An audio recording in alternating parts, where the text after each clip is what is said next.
అజింక్య రహానే అందరూ అనుకున్నారు అజింక్య రహానే పని అయిపోయిందని. అజింక్య రహానే పని కాలేదు. నిన్న చూసిన తర్వాత మ్యాచ్లో అజింక్య రహానేకు ఇంకా మస్తు స్ట్రెంత్ ఉంది, ఇంకా ఆడగలిగే ప్లేయర్ అని అనిపించింది నాకైతే. నిన్న ఫస్ట్ వికెట్ కేకేఆర్ది పడిపోయింది. దాని తర్వాత 1 డౌన్లో వచ్చి ఇన్నింగ్స్ బిల్డ్ చేసే విధానం అయితే నాకు చాలా బాగా నచ్చింది.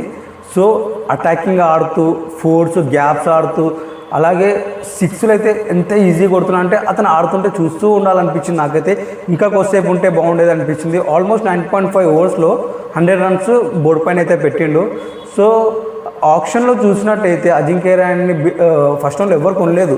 కేకేఆర్ ఓన్లీ 1.5 crores పెట్టి కొన్నది. అందరూ ఏమనుకున్నారు అంటే ఒకవేళ కేకేఆర్ ఎప్పుడన్నా ఆపర్చునిటీ వచ్చినప్పుడు యూజ్ చేస్తుందేమో అజింక్య రహానే అనుకున్నాం, కానీ డైరెక్ట్గా అజింక్య రహానేని క్యాప్టెన్గా చేసింది.